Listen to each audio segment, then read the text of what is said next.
Yeah. Oh, How does it make you feel that my first time playing, I got third? Like, are you serious? Well, the first time playing, I got second. So actually, I took that back. Well, then that doesn't make it. Then it's not your first top three. I know. I forgot. I just remembered. That was my first legitimate my first top time three, I played, though. actually, I got first.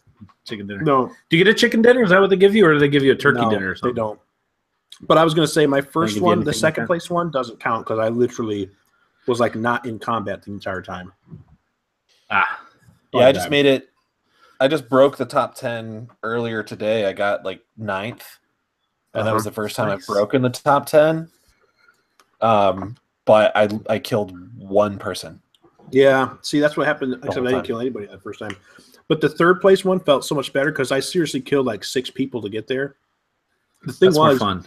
Yeah, I found a rocket launcher finally. Oh, nice. But I was really mad by the way. There's so many times when I die, I feel like the game's tripping me off.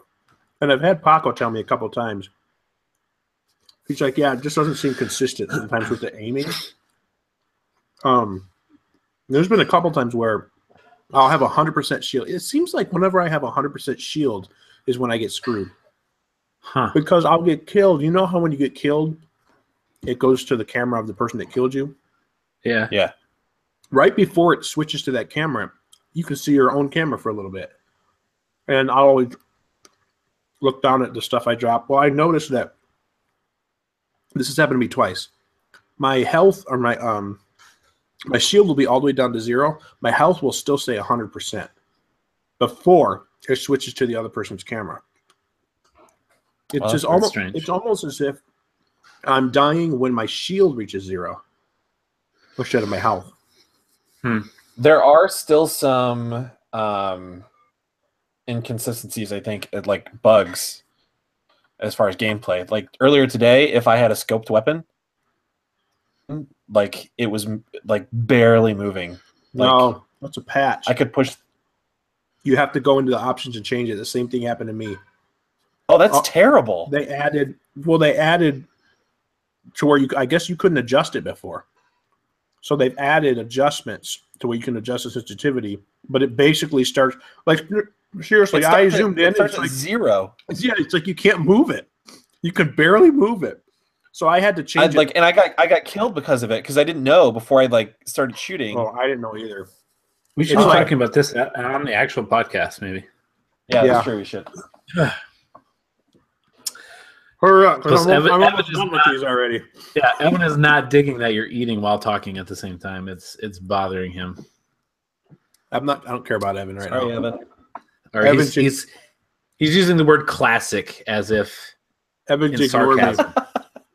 Evan's ignored me. I'm playing Fortnite for like 2-3 nights now. So I'm gonna do a whole podcast like this. No, I'm not okay with that. Even if Evan isn't and you're okay with that, I'm not okay with that. I'm eating these fast so I won't have to eat during the podcast. Oh, man, these are so big. Look at my berries. Okay. I'm glad we got that on the YouTube. Oh, man, my light's been on this whole time. Waste my battery. Oh, geez. So bright. Yes, I'm ready. Audacity. 3, 2, 1. Go ahead. Welcome, ladies and gentlemen, to episode number 140 of the South Dakota Gamer Podcast. I'm one of your hosts, Chad Viss. Joining me, as always, Dave Mann. Never tell me the odds. And Josh Owens. Ditto. All right. You can tell me the odds. I'm fine with the odds. The odds are approximately 30 to 1. There you go. All right, so here we are. We're in the podcast. We're doing it again. Episode 140. Not really a big number, but it's an even number, so that feels good. It feels like a milestone, number 140. You can tell me the even. Oh, it's clever. That would have been so much better if I had thought of it immediately instead of now. Right. If you listened to last week's podcast, it was a strange one, no doubt. We kind of did a Frankenstein of podcasts, if you will. Stitched a couple things together, but we made it work because we wanted to put something out every week, every Tuesday. This podcast comes out.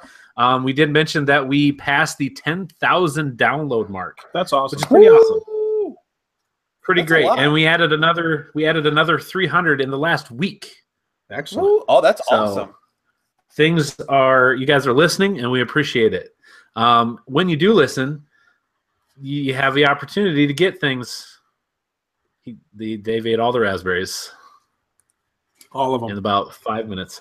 So we're giving away a PlayStation 4. What? Next month. It's rapidly approaching. We at the time of this release, it is October 24th. We have one more week left in October, and then we're into November, the month of the giveaway. Probably 2 weeks is all into November. We'll draw a winner, and we'll send that PlayStation off to the lucky person. We've had you do things. Does everyone know already? Know what? That we're giving up. I mean, I feel like this is very short notice. Does everyone know already that we're doing this? All 10,000 downloads, people know.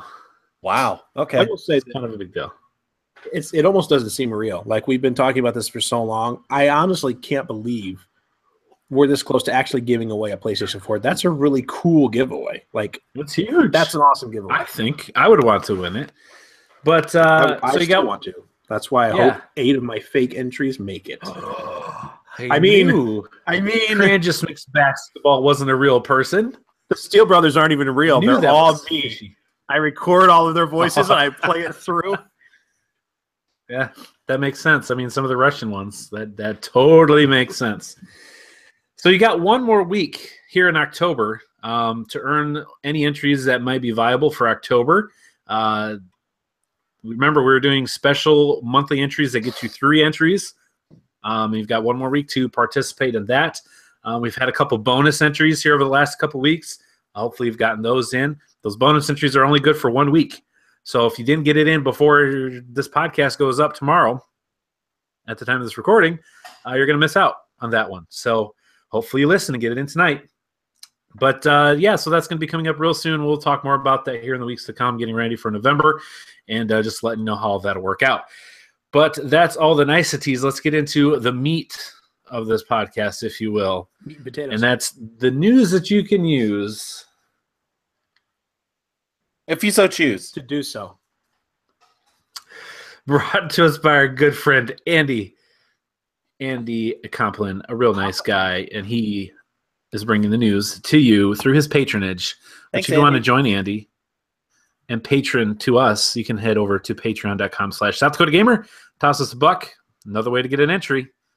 You still could do it for one more time. November is 1 week away. You can get in a free entry for money. Can't afford not to. There it is. All right. Couple big things this week that I feel may generate some conversation, which is good. First of all, we're going to start with one that's near and dear to all of our hearts. As Star Wars fans, as Star Wars fanatics, as a couple guys that maybe even do a Star Wars podcast as well on the side, Star Wars Rant Podcasts, shameless plug, sponsored, but not really sponsored. I mean, sponsored by the Visceral. owner. I'm not the He's a well, Patreon. yeah, no fair. Boom. Brian's a There you go. Patreon He's for not us. the right level. He's Yeah. not the right level for sponsorship, True, but that is you know. true. All right. Anyway, Visceral is one of the studios that was owned by EA, and they are shutting down Visceral Studios. They are known for mainly the Dead Space games. They were the company or the developers that put those games together. And this past week, EA has announced that they are shuttering Visceral Studios. And the big thing with that in Star Wars is they're the ones working on the Star Wars story game with Amy Hennig at the helm for the writer.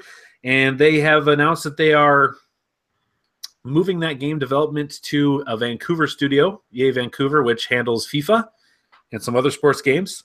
And basically overall changing the direction of the game. So I'm going to read just a little statement here from EA on their blog, and then we can talk about what we think about it, what it means in gaming in general, and this game specifically. So EA says, our Visceral Studio has been developing an action-adventure title set in the Star Wars universe. In its current form, it was shaping up to be a story-based, linear adventure game. Sounds good so far. Throughout the development process, we have been testing the game concept with players, listening to the feedback about what and how they want to play, and closely tracking fundamental shifts in the marketplace. It has become clear that to deliver an experience the players will want to come back to and enjoy for a long time to come, we need to pivot the design. We will maintain the stunning visuals, authenticity in the Star Wars universe, and focus on bringing a Star Wars story to life. Importantly, we are shifting the game to be a broader experience that allows for more variety and player agency, leaning into the capabilities of our Frostbite engine and remaining central elements of the game to give players a Star Wars adventure of greater depth and breadth to explore. So, basically, this is what I get from it. You guys tell me if you get something different or what you think. Basically, what I'm getting is that they're making an Uncharted type story game, which good, something that I have wanted since they announced this in the Star Wars universe. But being the fact that it was an action adventure story driven linear game, meaning for me, you play through it one time, maybe another time to get extra trophies, and then you move on. They decided after talking to players, so all the teenagers out there, that they say, hey, do you think this game is cool? And then the shifting marketplace, which is where I think the key phrase is for this game. I think they're moving it to a games as a service or a game that continues so they can continue to bring in money even after you play through the game once or twice. So I'm boo on the getting rid of the story part because that's what I want more. One of the most biggest things I want more than anything is a Star Wars story game. I think a play or game as a service Star Wars game could still be cool and good, but I'm a little disappointed that we're not going to get that story. Any thoughts? Same. Yeah, I really don't like the idea of it being a service game or whatever, the moving forward game. First of all, this was never verified that it was ever going to be canon, correct? Oh no, it was canon. Was it? It was everything canon? Everything that they do from now on is canon, yeah. So every Star Wars thing, because obviously this isn't Star Wars doing that. This isn't Lucasfilm. No, but they have the license from EA has the license from Lucasfilm to make all the Star Wars games. They're the only company that will be making any Star Wars game. Is EA. I just don't understand how you can have a canon game that's like Destiny. Well, where you just keep... Good point. I mean, Battlefront 2 is a canon game, but you're going to have multiplayer things that never happen. But well, yeah, I understand that. I mean, the story though in the EA or the Battlefront game is very linear. Yeah, totally. And we're going to talk about that in actually the next segment or the next section. But like a game. Okay, let's think about Let's think about the games that are like this: Destiny, Ghost Recon, The Division. You got games that are constantly getting things added to it. They constantly like games that are like that are normally not one-player games. Right. So we haven't discussed that yet, but it very much seems like that's going to happen to where it's going to be, because it was definitely a single-player game. Now, absolutely, this doesn't sound like that. They're pivoting. Yes. And so I don't. How do you put something like that into canon, unless it's strictly the multiplayer side of it is not canon, like Battlefront, but the single player still. I don't understand how you're gonna. Yeah, I get weary of them messing with this. You got something that's canon in the start, and what does Disney think about this? What does Lucasfilm think about this? They signed up for. I'm sure they were game. Consulted. So consulted weird. Before this happened, but I really looking forward to this game. I'm really looking forward to Battlefront 2. That's going to be cool, but that's a Battlefront game. It's still going to feel like Battlefield in the Star Wars, which is fine. Battlefield campaigns are sweet. And this is going to be awesome. But yeah, the idea of an Uncharted style Star Wars game, that to me, when's the last time we had a good game like that? Like, it seems like forever. A long time. Now, I don't know. It scares me. It makes me think, because when I think about, I mean, I guess Anthem Anthem's going to be doing it, but like the third person, I guess that's the same way with Ghost Recon and The Division. I just don't know how it's going to work. It frightens me. Yeah, it's interesting that your focus is on the canon part of it, which makes sense for the Star Wars license and things like that. But Josh, I'm guessing you might be coming at it from just a little bit of a different angle. Yeah, I mean that like now that Dave brings that up, I think that's a really valid point, and it is concerning. Same. My focus is on the quote unquote shifting market trends, end quote. And like loot boxes. I think like you, Chad, like I take that to mean not I feel like this relates sort of to our third point in the news section, but like that relates to me to shifting market trends, not like necessarily what consumers are looking for, but what is making money currently, or what like where the highest return is, which would be a game as a platform versus a linear single person like story game. And so to me, the decision to switch this from Visceral to Vancouver and follow quote unquote shifting market trends, like to me that sounds more like we feel like we could make much more money on a game as a platform versus a one and done type game. But like it's been working, it's been working for companies like Naughty Dog since the beginning. First party studio, and it's still a little different. But still, like those are solid games, and they're beloved for a reason. Like, and those are pretty much. And there's no reason you play once through with a Star Wars license behind you. Exactly, it's going to be big. Exactly. Yeah. So there's no reason to think that it wouldn't work for a Star Wars game. And like Dave said, it's been a year since we've gotten a single player like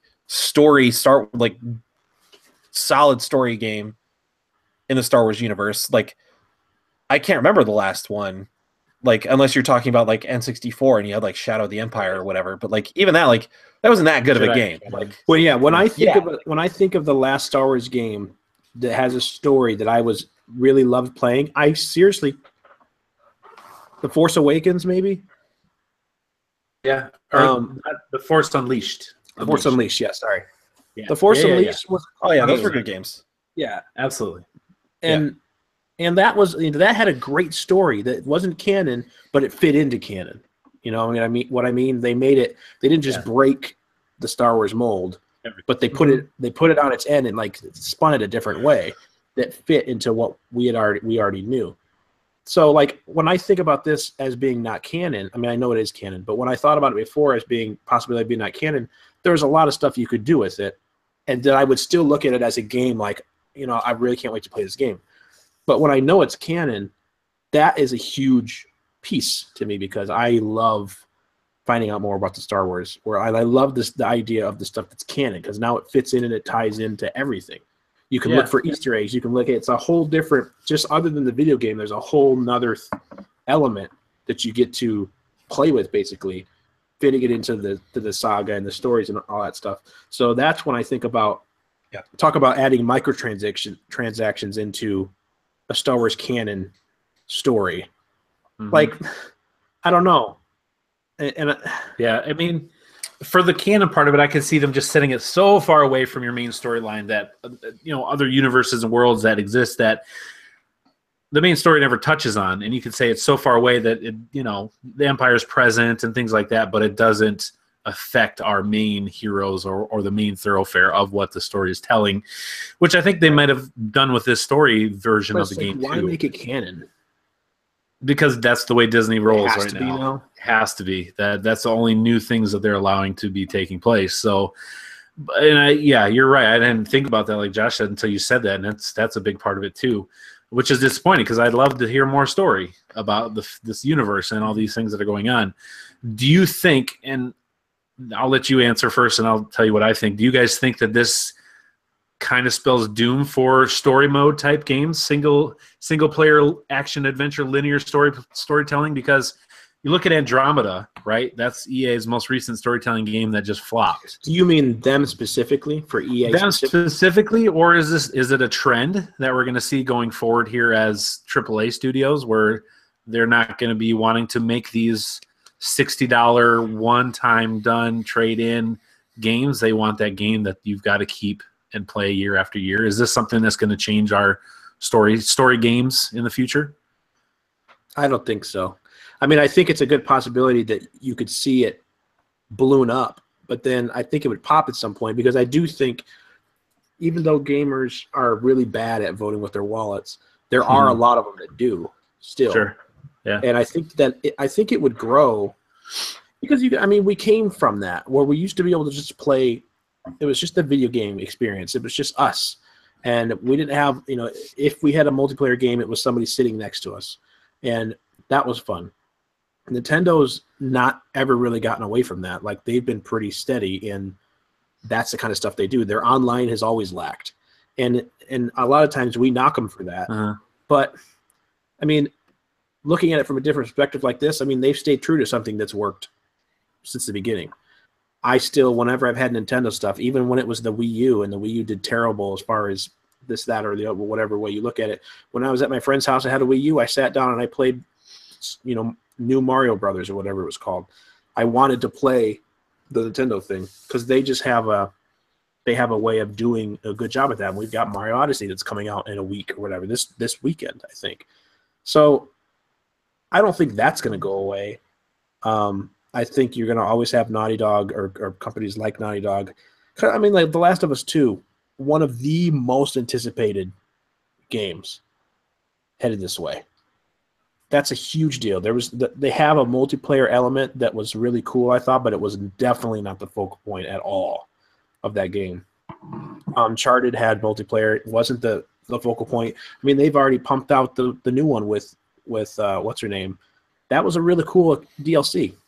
And I like that idea of a game like Uncharted, a big game coming out, and it kind of lives on for maybe until they bring out the next big one by putting out these shorter DLC versions of this, using the same engine, just telling a different story from the same thing. Like, if it lives on that way, that would be cool. Like, if they built a game with Star Wars and it's got this cool story in it, but they keep adding, here's chapter 2 or here's chapter 3, but it's like a separate a standalone DLC of the same thing. I could get behind something like that, but it's disappointing again in a way because I've really been looking forward to this game because, like Josh and I have both said, it's been so long since we've had a good one. We've been waiting for this. This is what people have been asking for, and it also scares me because I haven't paid a whole lot of attention to it. Oh, I got to turn the volume down.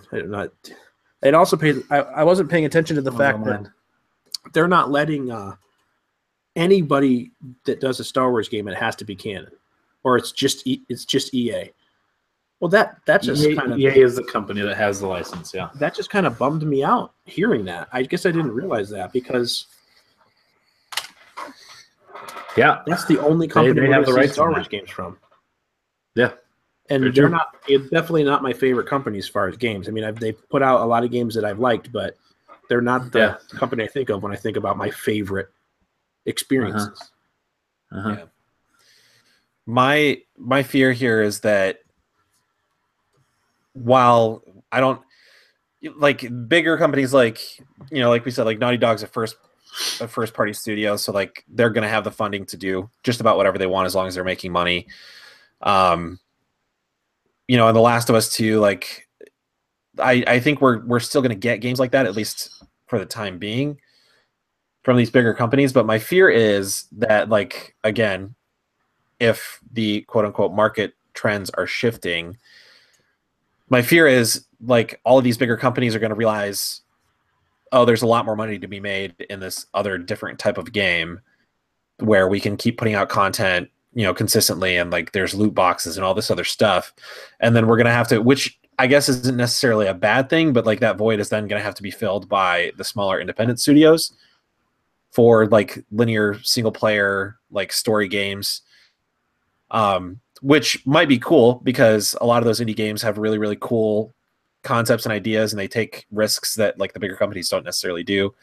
Like Oxenfree, for example, I think was a huge risk, but it paid off, at least as far as I'm concerned. I think it's a great game. But like, so I feel like there may be a season here, like in the next few years, where we may have to lean on like the smaller studios to provide those experiences, while the bigger companies are sort of exploring this, like, if you want to call it new territory. It's not new, but like it's still sort of new, until maybe the balance shifts back or something. But like it definitely seems like things are trending more towards very multiplayer focused, very like game as platforms focused.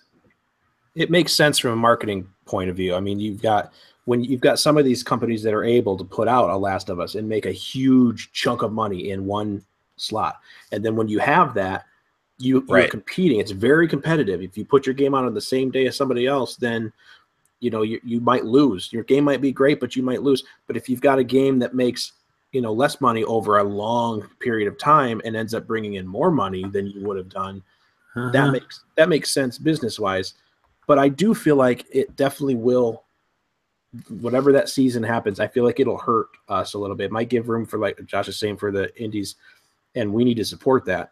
But the big thing for me, anyways, and I could be wrong. This is just like me spitballing here, but the story in these games it's really what sets them apart. Sometimes it's the gameplay, obviously. If your game has sucky gameplay, that's a bad thing. But the stories and are the big differences in these games. I mean, games like Red Dead Redemption versus Prey, or versus Breath of the Wild, or versus all these different. And when you start making all of these games that are just like these big online multiplayer things, they start becoming more and more the same, because you don't have these big, when the story isn't the narrative focus, story isn't the drive, it's the microtransactions and the get as many people playing as we can at one time, and then they all start kind of coming together, and you're not going to have a lot of variety. And I feel like people eventually, you can't play all those games at one time. Some of those, like, what if think if we had just 2 other games like Destiny right now at the same time? How in the world would we play all of them? We wouldn't. Yeah, you couldn't. No, enough time. Yeah. I mean, you're going to end up having the same problem that they're kind of trying to steer away from now, which is, well, we feel like we'll make more money if we do this. But if everybody starts doing that, someone's going to start losing money again. Yeah. And they'll just realize I don't know. Yeah, they just need to go back to making good single-player games. There's a place for everything, but you can't have too much of one thing. The market. I think the market's always going to bear more single-player experiences than it will multiplayer, just because like people have internet connection limitations, and like not everybody has the time to like jump in, and like make sure that they're participating in events and like games like that. But like the market will always be there for single-player games, always, because I don't have to play online if I'm playing a single-player game. So if my internet connection is slow, but it's good enough to make sure that my license is verified, however often PlayStation or Xbox is checking for it, I'm good. Yeah, I don't think that multiplayer game or single-player games are going to go away per se, but I think you may see some shifts, being that EA is as big as they are, and is shifting away from it, obviously, because their last single-player game didn't do that great. There's a lot of things that go into that. But to take the Star Wars license and shift it to a games as a service type game versus single player, somebody somewhere is crunching numbers, and the numbers are bigger when they go this way than when they go the other. And that could be tied into how much games cost these days too. I mean, they're spending millions and hundreds of millions of dollars to make these games. The licensing of owning Star Wars or being able to use that license probably costs them millions of dollars. Yeah. So before they've even made a drawing or anything in a computer, they're millions of dollars behind just to be able to work with the license. And so for them to turn around and sell, millions of copies of a $60 game one time, it obviously is going to be a chunk. But like Dave says, if you could make that tail longer and use that same license and same money that we're doing and make it last longer and keep bringing in money, well, the shareholders are going to like that better. Yeah. Our stock prices are going to look better because of that. And EA is a large company, and they have to please their shareholders, and they have to please the board. And so it's not just about making something for us. as much as we want to believe that and want that to be the case, it's not about making a story that the South Dakota Gamer crew will love, the canon Star Wars story. The developers care. I think the guys writing the story, the guys doing the work on the bottom floor, they care. But the guys that make the decisions and tell them where to go don't really care about that. Yeah. They just see the numbers. And they're in it to make money. It's a business. And that's the marketplace is shifting to make more money doing this versus doing one-time playthrough. And unless we want them to raise the price of games, like happened in 2005 or so when Xbox 360 and PS3 came out and went from $49 to $59. Yep. I don't see that changes. So I feel like I've got at least a partial solution to this. I was thinking about this the other day.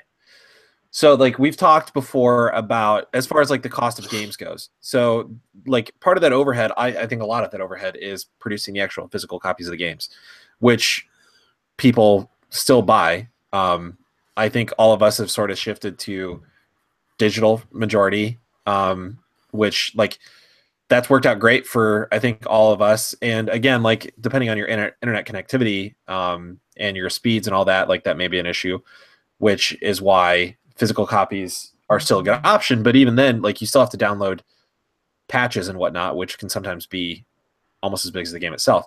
So I was wondering the other day, like what company is going to be the first to say, all right, from now on, all of our games, like publisher, I mean, from now on, all of our games are digital. Like we don't put out physical copies anymore. And like how much uproar that's going to cause. But because like, again, people's wireless speeds, or like internet speeds mean like it may take me 2 days to download a game then. And retailer agreements and relationships that they have. Right. What if they come out and say, but our games are $39.99?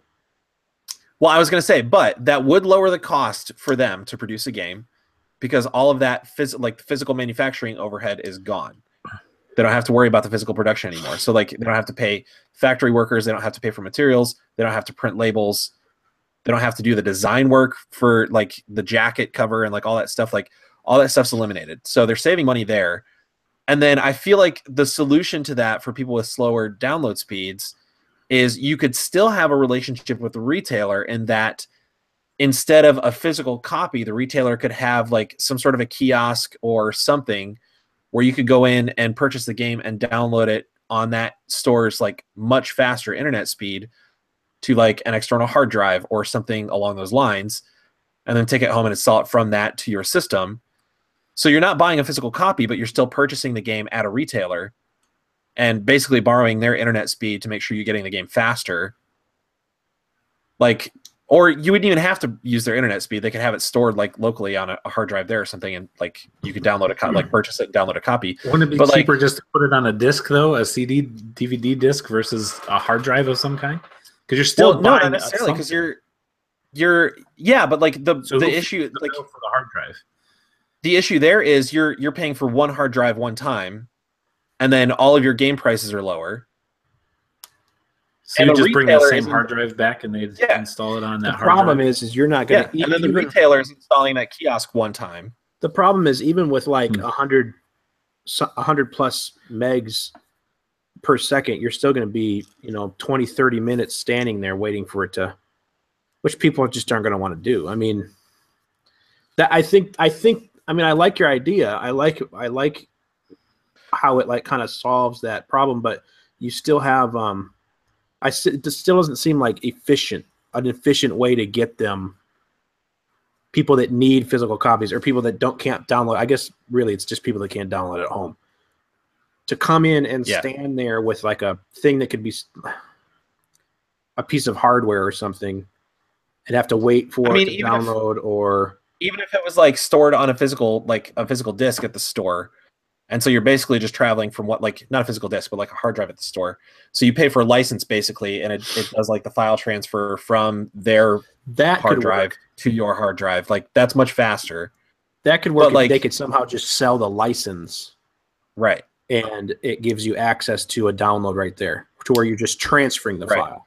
Because if I have a computer, it's still going to be you're still talking about like 40 something gigs that you have to wait to transfer. So I guess what are you bringing in to transfer it to? Am I bringing my hard PlayStation drive. hard drive in?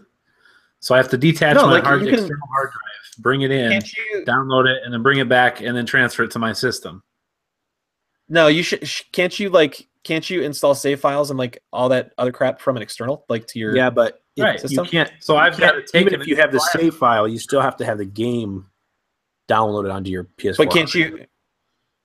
Couldn't you install the game from your? Right, you're external right. to I'm your just saying system? I would have to take my external hard drive from my PS4, saying that I have one, so I spent $70, $80 on external hard drive.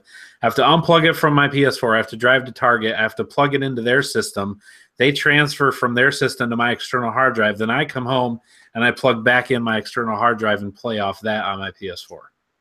Well, I'm thinking more along the lines of like this would not be the one that's installed in your PS4. This would be like. But No, then he's if I talking- only yeah. have the license, then Yeah, I he's still talking have about to an come back. external. I mean, like PS4 did an update now, right, to where you can just use an external with USB, like Microsoft. Yeah. Right? You don't Right, have right. to install it into the thing.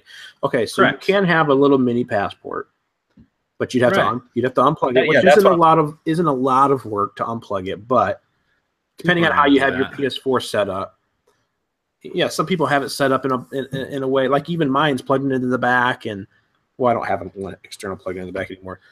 But It's a good idea. I like the thought. Here's I think there's some between now and then. There's some. well, think Yeah, about maybe it the this way. execution's off, but I feel like there's something in that idea to solve for the rising. Like, So where do the retailers make the money? rising- Do they make the money off that sale then? yeah, because people would be purchasing it at the retailer, like, and Mm-hmm. like they'd get the license at the retailer, do the download And this at is the a problem retailer. too. This is a problem too. If you're buying like a $70, they're not super expensive anymore. But like, well, $70 is what, 2 terabytes, Chad? We got 2 terabytes. Yeah. for $70. Yeah, $70 or $80. So let's say you have that. You would almost have to just use that for that one thing, because here's the Back deal: and if you're using that as your basically your storage for your games, and you walk into Target with say 30 PS4 games on a little wallet-sized thing that someone can just run up and steal from you and take 30, that's like you're carrying all your games. Yeah, I mean, person. Let's say like my idea of this would be like big enough to like. or gets run over. Yeah, my idea of this would be big enough, like you would just get a hard drive or something big enough to like do like 2 or 3 games at a time, Like not a like jump drive. all of your games. Like a Yeah, even just jump drive something on to drive, like get a that couple game hundred. from that retailer back to your system, and then like you wipe it for the next use or Interesting. whatever. I don't know, like Interesting. to like I'm surprised. Maybe people have like explored that avenue, and it just like with what we've got right now, it just isn't practical. Sure. But It's an interesting. I'm thought, I'm surprised there's not already something like that. Yeah.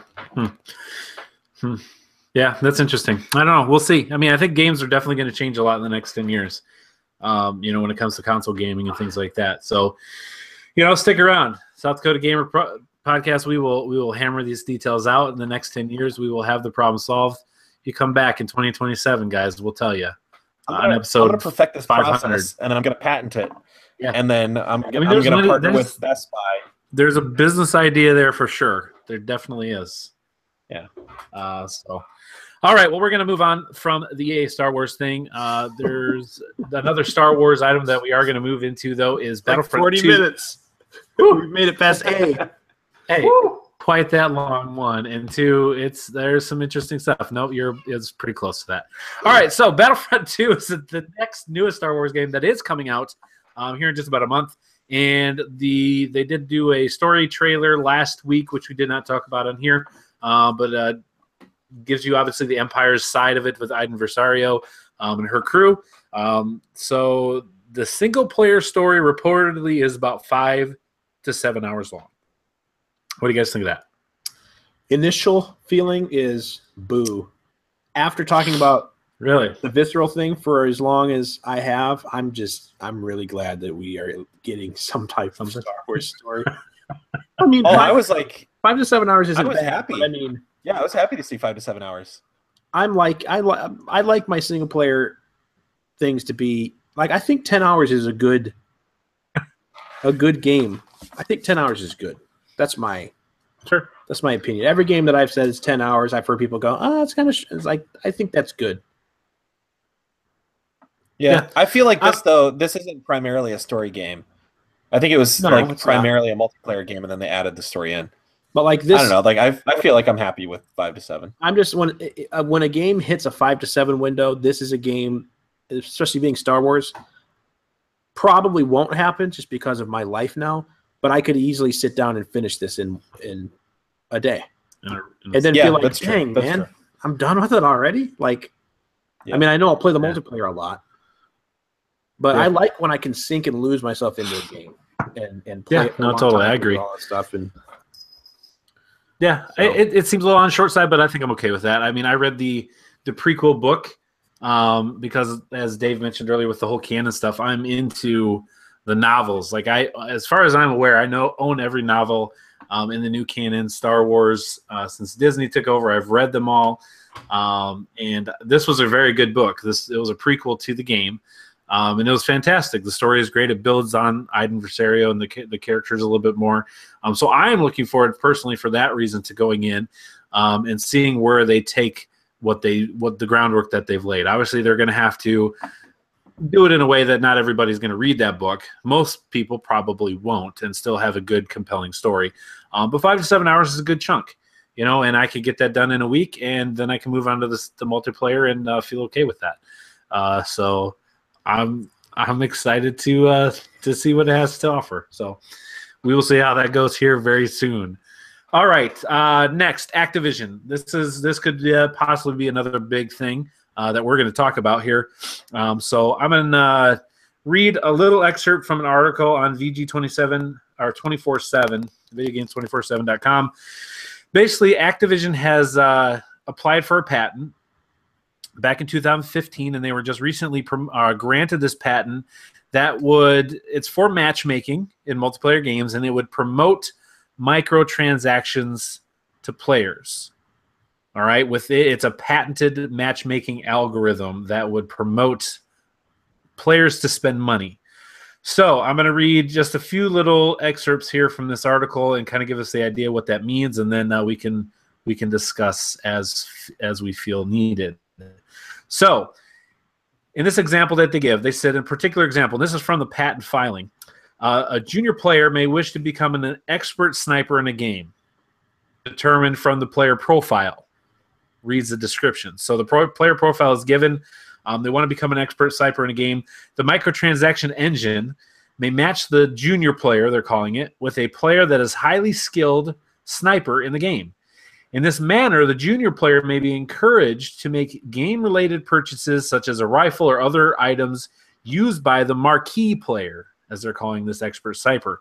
When that happens and the junior player does fall for it, the system will take this into account. Now, this is VG 24/7 kind of giving their – that's not the description. When the player falls for it. And the patent wording, it's like when the player falls for it. Yoink. They say when it falls for it, the system will take this into account when finding a game for them afterwards. The goal is to put them in a match where the newly bought weapon can be most effective, ensuring that they see value in their purchase in hopes that they repeat it. For example, here we go. If the player purchased a particular weapon, the microtransaction engine may match the player in a gameplay session in which a particular weapon is highly effective. Game player, I guess we just read that, so it is from them. Giving them an impression that the particular weapon was a good purchase. This may encourage a player to make future purchases to achieve similar gameplay results. So this matchmaking engine granted a patent. Activision Blizzard, one of the largest video game developer companies out there, and it could match you up to players that would encourage you to spend money, and then the next match make your bought item perform well so that you feel good about your purchase, and then maybe possibly encourage you to purchase more in the future. Now, they have said that this is not being used in any of their current games, i.e., Overwatch or Destiny 2 and or Call of Duty World War II upcoming. They say there's an exploratory patent filed in 2015 by an R&D team working independently from our own game studios. It has not been implemented in-game. However, Activision, it is part of their company. So on this, I mean, I would say let's not go too deep. I think we all probably have the same type of thoughts. But let's quickly say how terrible and predatory this is. It's diabolical. It's like I mean, honestly, I wish I was smart enough to have thought of this myself. But if ever it does get used, if we buy the fact that it's not already being used, sure. But when it does get used, that's a cash machine, I feel. It's crazy. So in a nutshell, layman's terms, for me to just reiterate this patented thing is going to place a bad player with a really good player who, based off of the bad player's settings, you can tell, oh, they want to be a sniper, for example. Pair them up against a really good sniper who just waits them to make them think, I need a better gun. They buy it. Then it makes their gun perform better in the next match to make them feel better about their purchase. So they'll keep, or it puts them in a situation. It matches them up with people. Yeah, it matches them up with people that are worse than them. Right. Probably on a map that's going to be conducive to whatever they bought. Basically, in the beginning of the scenario, that bad player could be matching up with a player who had just bought the gun. Yep. And just had it happen to them. And is then feeling better about his purchase. Cycle. I just owned this guy. Yeah. Made him buy a gun at the same time. Yeah. You're basically hypothetically. So you're not playing against people that are your skill anymore. They're throwing that out. And they are making right. This can just happen whenever. Like you can't turn it off. Apparently, you will, and the player will be unaware that this is a background, just like matchmaking happens now. Right, just like now, just be happening. Just like now, us who have played countless hours of online first-person shooters are not going to notice something weird about all of a sudden just being raked over the coals. I feel like they've already, now that I've heard this, I feel like it's already been happening in Call of Duty for 10 years. Yeah. Yeah, it's just insane. To where, oh yeah, I used to love playing Call of Duty, and all of a sudden I couldn't freaking hit the dude standing right in front of me, it seems like. It never made me want to buy anything. Made me want to throw the game out the window is what it made me want to do. Right. Yeah, and maybe they would team you up with. It's never made me want to buy in-game items. It's always made me want to play something else. Yeah, maybe they'd put you on the same team, and you would just see some guy just owning the other team. You're like, man, what is that guy doing? Think about it that way, Activision, because I know you're listening. Even before you started setting me up with better players on purpose, I've already decided not to play your games and play something else. Now you're saying you're going to on purpose screw me over to try to get me to buy something. So that's what they're saying. We are going to screw you over in hopes that you will be so mad that you'll buy more from us. So you could do that to other players. I don't get it. I don't get it. It's crazy. It's scary. It focuses on the mentality that, like, oh, if I had that guy's loadout, right, I could play like he is. Good. Yeah, because that's what everybody thinks. All I need. I mean, that's what we say because we know we just got beat.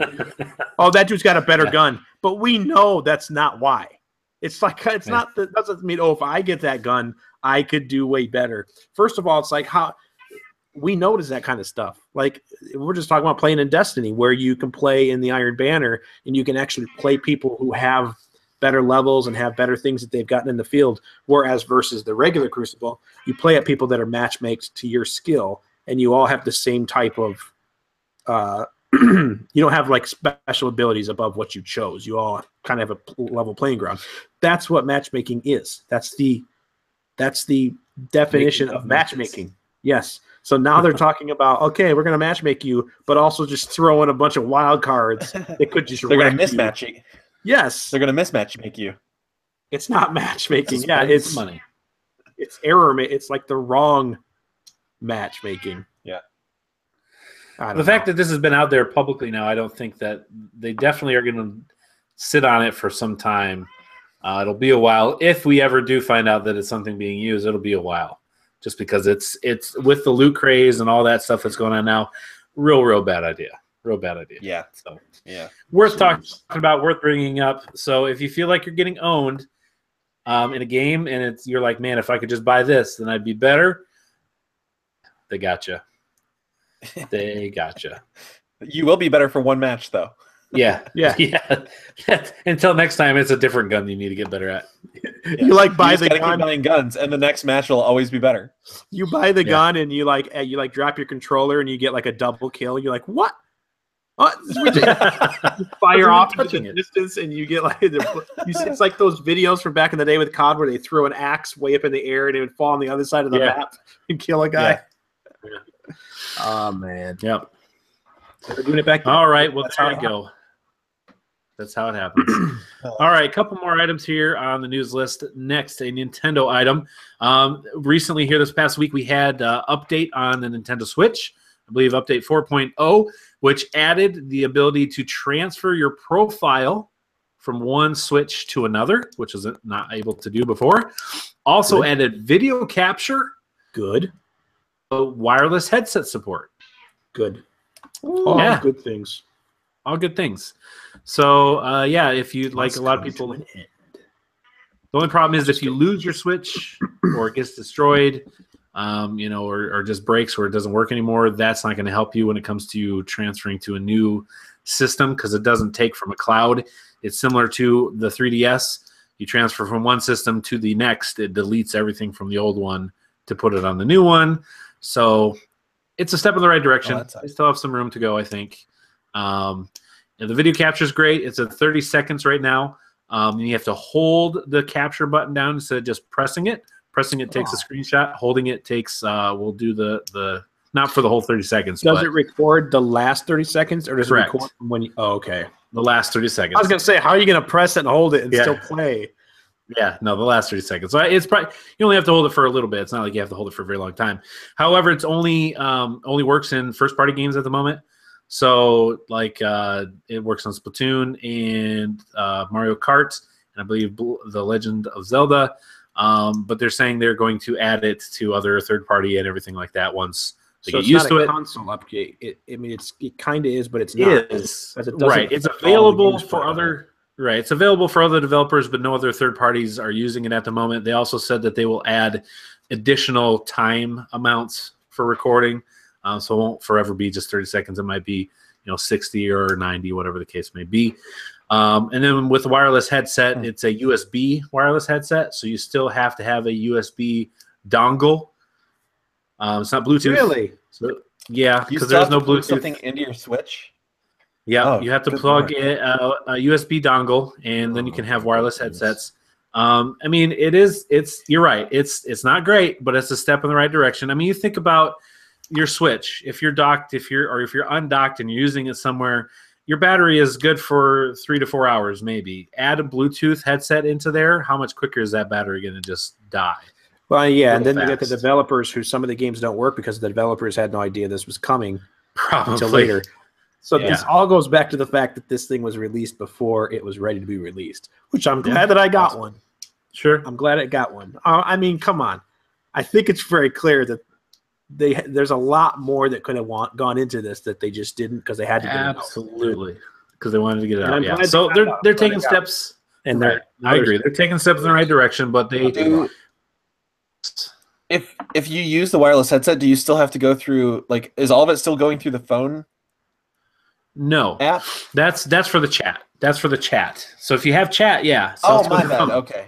So if you have chat, you have to let the dongle hang off your phone. Right. Yeah. I guess I don't know how that would work. You got to get a port adapter that goes to USB that goes to the dongle. Yeah. And then if you just want a headset without the wires, you can plug in the splitter dongle that goes from your. and then you have to carry a backpack to carry all the wires. For you your need a charger for your phone because that battery is going to die because it's open all the time for chat. Yeah. So we're just talking about here. We're just talking about a wireless headset for sound, basically only. Right. Okay. Yep. So again, steps in the right direction. Are we all the way there yet? No. Which really, when you think about it, I mean, it is a step in the right direction. But unless you're playing it in the dock, how bad is I mean, you're carrying it with you. You literally the thing that you're plugged into with a wire is going with you, so you're not ever gonna Sure. Yeah. I mean, I'm all for. I have a Bluetooth headset, and I'd rather use that with my phone all the time. Earbuds. But Bluetooth headset. Yeah, you don't have a dongle hanging off of your phone. No, I know. You're right. So either way, you're just hanging there. Baby steps, guys. It's like if you're sitting in the chair and you've got your Bluetooth headset on. It's like your Switch now has genitalia that's hanging off of it. Dongling. Reggie's not okay with that statement. Reggie's not angry at you for that. He says, "Take the wireless that we do and just be happy with it, Dave. Deal with it." And Evan, about this, I'm sure. Hey, there's a lot of stuff from Nintendo I just like to take and be happy. You won't give it to me. They won't let me buy it. Let's not bring that up again. All right. Speaking of nostalgia, OG Xbox. We are getting, if you are an Xbox One owner, you are getting 13 games today that are backwards compatible. This is cool. OG Xbox game, original Xbox. I have the 13 games here listed. You can insert the disc and it'll work, or you can buy it off the marketplace. It'll work that way digitally as well. There are no achievements. There were no achievements in OG Xbox. That's a 360 thing. So they did not add that. But it will look better. It'll perform well. And you can play all these games. So here we go. 13 games. I'm going to run through them quickly. There's one that I'm really excited about. First one, Bloody Rain 2. Crimson Skies. It's an incredible game. Just saying that. You've said that numerous times. Yeah, I remember you talking about that before. The third one is Dead to Rights. Fusion Frenzy. One of those great games. Grabbed by the Ghoulies. There's the chess. King of... Oh. That's not the one you were asking about? The King of Fighters Neo Wave, Ninja Gaiden Black, The Sands of Time, Psychonauts, Red Faction 2. Here it is. Star Wars Knights of the Old Republic. Yep. There's one of those games we haven't played for so long that we'd love to have. Current gen. Black, and finally Sid Meier's Pirates. That's a great list. What's the game? Yeah, that's real cool. What's the PlayStation exclusive game that I'm getting confused with Black? I thought Black was a Sony exclusive for PlayStation exclusive game. There used to be a PlayStation exclusive game where I could have sworn it was PlayStation 2, where the cover of it was just a bunch of bullet casings. I think are you thinking Mag? No. Was it a multiplayer game? No, I thought it was just first player. Oh. Okay. Maybe I'm not wrong. sure. I can't remember. Never mind. Move along. All right, so there you go. 13 OG Xbox games available today. Oh, I was going to ask this. When again? Remind me again when the Xbox One X release date is. November 7th or 17th. Can't remember which one. Do you think that? I was going to say Player Ready One for some reason. Player Unknown Battlegrounds. Do you think they're holding out on the release date because they're trying to get same day release? Possibly. I would be surprised if that would happen. I mean, I didn't add it to the news list, but they did add a couple updates with this most recent one where you can now mantle things, which is a big deal, and the blue zone does more damage. I don't know that maybe that's possible. That's a good thought. I mean, that would be great. I mean, it's supposed to come out this year. If it doesn't come out then, you've only got like a month left, basically. Right. I've always thought with the fact that they haven't given us a date that it's going to be December sometime, and they just don't know when, so they haven't given us a date. But if they're pushing for Xbox One X release time, I mean, that would be great for them. That'd be huge to release that game alongside their new hardware. I like that idea. Hopefully, that would be great. Because I'm November 7th for sure. I really wanted to go out and get. Okay. I'm ready to go out and get an Xbox, but I want to wait. And if that was the case, you'd probably be ready to go right away. If that was the case, I'd get it day one. I would. That'd be cool. We'll keep our ears to the ground to let you know if we hear that. Of course, day one consoles have a great track record, so I don't know if I should do that. Fair enough. We could just get an S and then play Battlegrounds for a while and then trade it in. Back and return it. Return it. At least. Yeah. Oh, yeah. It's like a 30. Fine. Well, I guess that is a good idea because, again, like I said, it's got to the end of the year, so I could get in that 30-day window with Best Buy. You're welcome. You'll be fine. Excellent. Good idea. You'll be fine. Good idea. All right. Actually, all right. Last two things.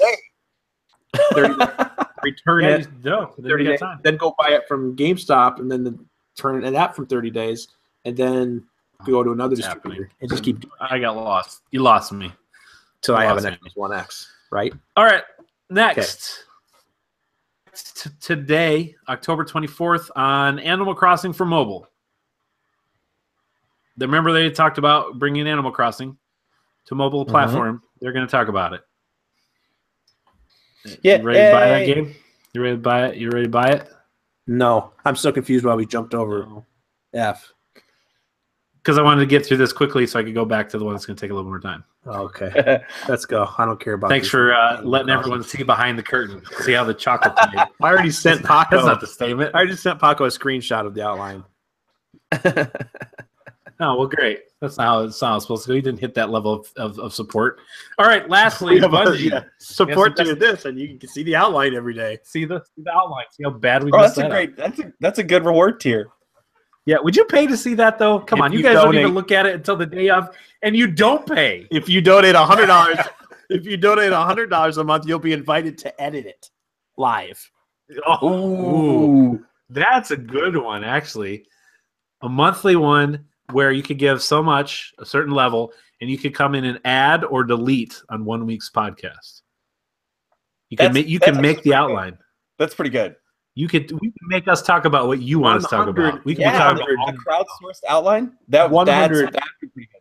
Yeah, 100 one-time support gets you completely. You can make your entire episode whatever you want.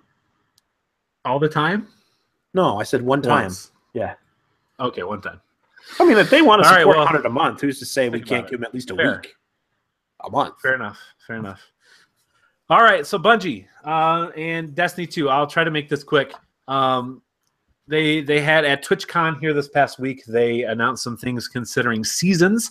So if you play Destiny now, you know we're in season 1, and they're saying we will get 4 seasons per year. Don't know if they'll line up with the equinox. Is that right? The seasons, spring, summer, fall, winter, or not? But right now we're in season 1, and we will be getting different seasons coming up through season 2, different events that'll go along with it as well, including some holiday events. One holiday event that is not happening this year that happened with Destiny 1 is the Halloween event. They will not be doing that. You get a lot of cool, specific helmets and things of that nature, but they won't be doing that this year. Instead, they're getting ready for the Dawning, is what they're going to call it. It's going to be a limited competitive or competition that gives something of a wintry makeover. So that's going to be coming here soon instead of the Halloween one. It's going to be Dawning themed. You're going to be able to do ice hockey on the farm, and you're also going to be able to throw snowballs at each other. That's cool. So you're going to be able to have snowball fights, just something a little bit fun. Destiny 2 for the PC does come out today as well at the 24th. But as far as Season 2 goes, I'm just going to give you a couple highlights for it from Kotaku, website from Kirk Hamilton over at Kotaku. So there's going to be 4 seasons in the first year of Destiny 2. We're currently in Season 1. They didn't say when Season 2 will begin, but when it does, before it does, there'll be one more Iron Banner and faction rally before that happens. Both of them will take place after the PC version comes out. Secondly, when the seasons do come, they will reset your clan progress. So if you're in a clan, you earn weekly XP towards the clan, and hitting certain levels gives you additional glimmer, additional experience, additional engrams, things of that nature. When Season 2 comes around, it will reset that season. We'll reset that XP rather. It'll also determine what the XP is focused on. Right now, it's focused on the Cabal. Like the rewards are focused on the Cabal. The rewards will change as well. When seasons turn over, that's when Bungie will make big tweaks to nerfing and buffing weapons and gear and things of that nature. In Season 2, they're adding ornaments to the Trials, Iron Banner, and Faction Rally gear.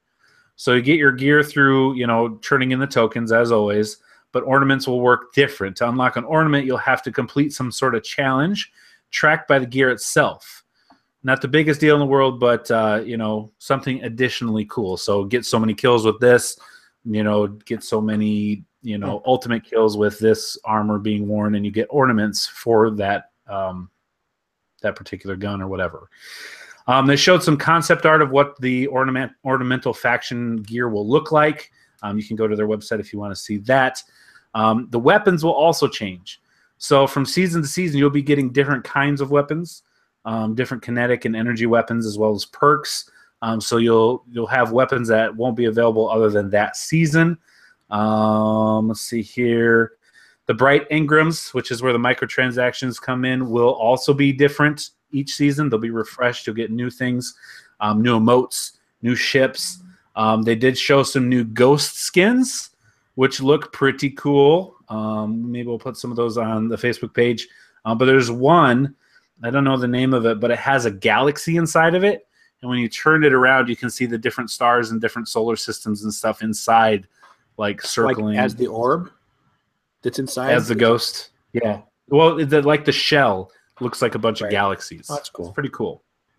So there's different shapes and different things like that.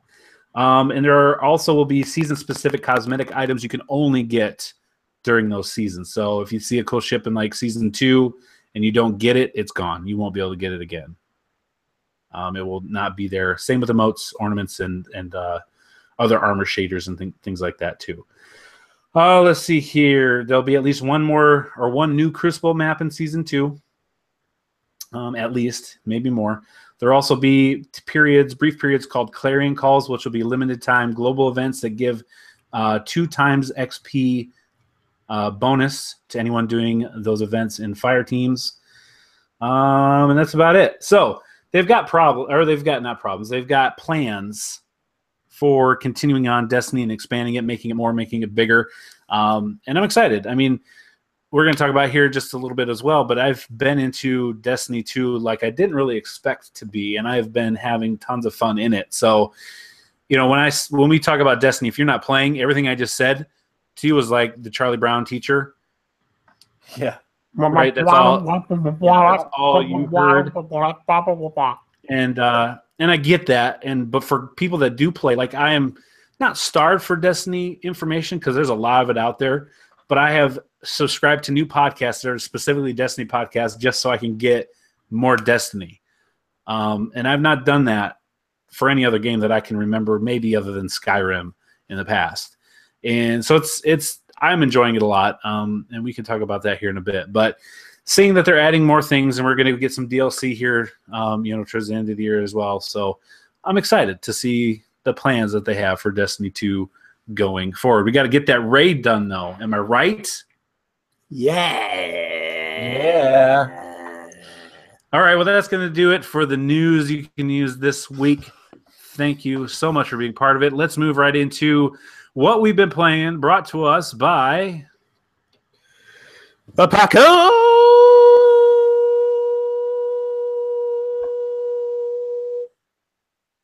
Oh, you missed 4 O's at the end. Oh, yeah, you left off a few. So, Josh, what have you been playing? I played a few things since we last spoke. No. There it crescendo is. Back It was the in. same breath. It was the same breath. There it is. I played a few things since I talked to you guys last, and I'm excited to talk about a couple of them. I played some Rise of the Tomb Raider. I'm super late Very to the nice. party there, but I'm still at the beginning. But great game. I had The Evil Within, and had played maybe the first half of it, and the fact that The Evil Within 2 came out. That's right. Yeah, I was thinking Evil Within 2. Sorry. Yeah, so I had played The Evil Within before, but never finished it. So I downloaded it again and jumped back in. I'm still at the beginning of that as well, but it's just as good as I remember. What prompted a lot of this is I got a new PC within the last couple of weeks.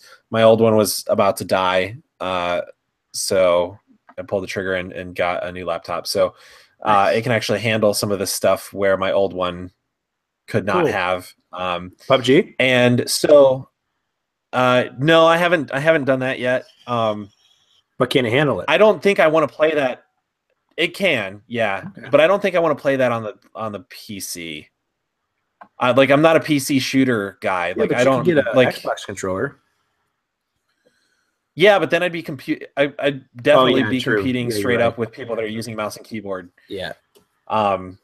Which I don't think would work out well for me. But so like I am interested though.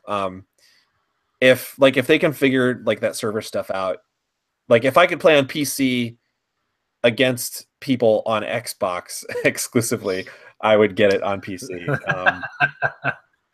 For sure. So a while back, Mr. Complin, I think it was Mr. Complin. I'm sorry if I'm wrong about Was it this. Ryland? Like it was Ryland. Oh, it was Ryland. Okay, sorry, Andy. I almost gave you credit for something that Ryland did for me. Yes, it was. I was about to look back at my Facebook messages to remember who exactly it was. Ryland bought Quantum Break a while back, like when it first came out, and got like the Windows Store version of it, like as part of that purchase. And so he said he was only going to play it on Xbox because that's what he had and where he was planning on playing it. So he was actually like nice enough to give me the Windows version of the game. Super nice of him. I very much appreciate it. And my PC at the time could not handle it, so I actually haven't played the game up until this point. So I finally I remembered it as I was setting some of this other stuff up. I remembered that that was just sort of sitting on my account. Went in and downloaded it, and I played again just the very beginning portion of the game, where you're setting up, helping that guy with the experiment, and you're setting up the time machine, and he meets himself coming out of it and all that stuff. So and it's super good so far. I'm really digging the story so far, and I'm not even that far in. So I'm excited to see what else is going on there. Doom, again on the PC. It's really good. I had played the demo before, and then I think I red boxed it. It's just to kind of play it some more. But, I mean, it's just from the moment you pick up that first gun. Oh, it's so good. So speaking of the differentiation between great gameplay and great story, to me, Doom story is not it's not stellar. It's okay. No, who cares really? It's cohesive, but yeah, who cares when the gameplay is that fluid and that fast and that good? Oh, it's so good. So I'm really excited to play more of that too. And the story's not bad. Those little codex entries that you pick up, they're interesting. I've been there's reading a lot of background to that.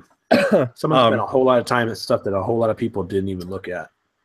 Yeah, the lore is really cool, but you almost have to go out of your way to really flesh out the story for yourself. Otherwise, you're just running around killing demons, which is fine. So it's really good. And then last but certainly not least, a game that I wasn't sure that I was going to enjoy. I played some Fortnite. I've jumped in here and there for some matches over the last couple of weeks. The Battle Royale mode. I was saying before we started the podcast, I just broke the top 10 for the first time today. I placed 9th, so I barely broke the top 10, but nice. I'll take it. It's good.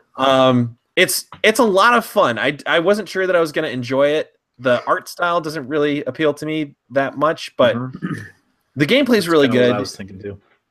It's challenging, and there are I've learned a lot of things from watching the people because you'll automatically spectate after you die until you return to the lobby. So I've learned a lot just kind of spectating for a little bit on the people who killed me after I get killed, and people that are playing this game are playing it on a whole other level than how I'm playing. They're so fluid between I'm still sort of learning the controls because it's not it's not necessarily your normal not first person, but it's not your normal shooter controls because you've got construction, capabilities and different things. And the squat button is the left bumper for who knows why. So some of that stuff's weird, so I'm still figuring all that out. But people will get shot once and they will immediately start building barriers around themselves, to block the line of sight so that they don't get shot anymore. Which is something I don't even think of that when I'm in the middle of playing. When I'm getting shot, I'm looking for cover. I'm not thinking I could build it, which I could. like people are just doing crazy stuff. So it's like it's interesting to watch people playing this game, but it's a lot of fun. I really like the idea of like parachuting in, and then like you're sort of picking your starting point on the map, and it's hard to find a spot that's not also being targeted by other players. Mm-hmm. So like part of it is like strategically picking your spot, and maybe picking a spot that's like a little bit more isolated so that you can like gear up and prepare and then like go seek people out. And it also seems like camping, like as much as people like to hate on that in multiplayer shooters, like camping is a huge part of like surviving to the end of this game. So like I like that they're like the gameplay is different than a normal multiplayer shooter. Like camping is okay and even like sort of encouraged the way the game works. The other thing that I'm curious about, just again spectating on people, it seems like are we on PS4 playing against people on PC in this mode? Not that I know of. I mean, I guess it Not could be that I'm possible. aware of, but yeah, I haven't heard anything about I for sure. Maybe it's just the way maybe it's just the way the camera works when you're spectating people, but like it seems like people unless there's just a option that I'm not aware of, but like it seems like people are able to like snap their camera in like increments. So like instead of like like swiveling to like take in like another field of view, it seems like there's like some kind of option where you can like snap your camera in like degrees. I've seen like a couple people do it, and for the life of me I can't figure it out. So I don't know, but it's really good. It's surprisingly good. I thought I was going to download it, play it, and be like, whatever. But it's it's maddening because I'm not very good at it. But it's like it's just the right amount of challenging that like I want to come back and like get better. Yeah. So. Yeah. No, Dave. I know you have thoughts on Fortnite. Yeah, I've been playing Fortnite as well. I was gonna say, I mean, Chad, if you want to play some, and Josh, we could play after the podcast. Just saying. I mean, Chad probably wants to go play Destiny. I'd play doubles with you, Josh, if you wanted to. Yeah. Or I'm sure if the three of us, I haven't done that yet. Sure, we could find one other person that would want to play to make it 4. Yeah. Because I like playing. Yeah, that'd be cool. No, but you talk about some of those people like Paco. He's very, very quick at building. Very good already. Like he picked up on watching them and learning how to do it. Like I've seen him. He the typical thing where you build up walls real quick and you build like a set of steps and you kind of like use it as a go up and down. Like he can do that before I can like navigate to my steps. He's got it built. It's already going up. And I've seen him building stuff like crazy stuff that I never thought to do. He did just like he knows how to do it already. So he's already won a single player by himself at least once. Wow. Now his brother Evan and Eric and Jordan and one of their friends, they've won once or twice in group play. Wow. Yeah, I've never won with a group yet. We've gotten a lot of third places, a lot of fifth places, and up, top tens, a lot of that stuff. But I haven't been able to do that yet. But it is really fun. It's the building element is a cool feature. It is easy to forget that you can do it. So a lot of times when I play with them, we'll go to a place and we'll clear it out. And then we'll loot it out, and then we'll just start like tearing stuff down. Like one time we took almost the entire Flush factory, which is a giant factory that makes toilets to the ground. Yeah. We would just clear the whole thing out. But anyways, it's a lot of fun. I've also been playing Destiny 2, which Chad will probably talk about a little bit more. We've already talked about a lot of the stuff in it, but it's still really good. We did before you got on the other night. Or you jumped in a party. I can't remember what it was, but Paco and I and I think one of their friends that I met from Overwatch, the Siege. I think he's in our clan. Anyways, we did the Nightfall raid. So that the engram that was unlocked was from us, unless someone else did it. But we did that, and we did it on our second try. So it was pretty good. Cool. We went through the first time, and it just didn't. It was the same one that me and Paco did. So I kind of knew what I was doing already. I'm glad I didn't have to figure out something new. So we did that, and then Paco and I went and played more Fortnite after we got that done. But then most of my time this week, of playing video games has been spent with Shadow of War. Ends up what I go to. Middle Earth Shadow of War. We talked about it before. I love the game. I loved Shadow of Mordor. So I think couldn't think of the first one. I love that game. This game is really good. I'm not even to the point. I've played a considerable amount. I'm not even to the point yet where you build your own army. Like the story seems pretty vast, and there's a lot of it's way bigger. I mean, it's way bigger. And I've already seen one of the dragons that later you can fly around, like literally as a mount around the map. Cool. It's not just like you get on it, you can fly around the fortress. Like you can fly around the map on it, like a flying mount. I killed it, but I didn't learn how to mount it yet, so I couldn't mount it. I did climb up, like there's, from the two tower. Well, it's from Return of the King too, but Minas Tirith has the big, huge white tower in it. Well, there's also a Minas Tirith in this game. It's like a sister city or something. It's also got a big tower. I scaled up the top of that tower from the outside like Assassin's Creed, and got all the way to the top and looked out above it was like you could see forever. And then, of course, unlike Assassin's Creed, where I had to look for a hay bale where I could barely see the ground, I just jumped off because I was part wraith. And I could fall without, have falling damage. You just like turn into the wraith and you like lands. So it was really cool. But like there's a lot more. The voice acting in this is way more deep, and some of it's hilarious. Like sometimes you'll come up on these captains where they don't even speak. They just yell and make growling noises, like their tongues have been ripped out or stuff. Like some of them have masks covering their faces and they can't speak, but they're just yelling at you. They're like mad. Some of the enemies are ginormous. Like you fight cave trolls. Some of the captains are bigger than cave trolls. They're just ginormous creatures. There was one scene in the game where I had to basically, one of the ring wraiths called me out to challenge me, to like bait me to do something while he was holding like one of the leaders of this Minas Tirith or whatever it was. And I had to defeat his champion in basically a big coliseum. It was like a gladiator coliseum full of orcs all cheering on, and they brought this big giant orc out, right? And it took me a while to beat him. But first of all, they also said that while I was fighting, they were like, orcs like a spectacle. Uruk-hai, they like spectacle. While you're toying around with this captain, we're going to sneak in and try to free my father, whatever the other character was saying. So they're like, don't kill him too quick, basically, is what they were like jesting. But it didn't take, I wasn't able to kill him quick because he was pretty tough. But after that, the ring wraith says they need more time. You need to do something. So then there's like an option to go taunt. I go to the middle of the Colosseum. He starts screaming out, defying Sauron, defying the ring wraith, asking, "Where's your champion? I've held up mine to the bargain." So then like a bunch of these orcs start coming out. Like you're just like a huge battle. It's just like survive the wave basically. And it was the first time. Like, it took me a while before I died. Like, I don't like dying in the game.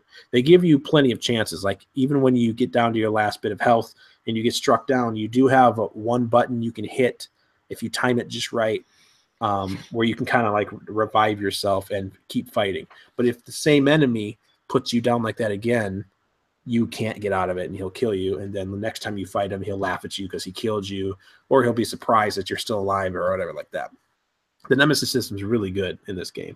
I've already seen guys come back to me where there's this one guy that was like a poison dealing orc, and he would throw poison at me and stuff, and it would disorient me and it would like burn me a little bit. Well, I ended up killing him, and then he came back and his like half of his body was all melted and stuff, like the poison had eaten him up.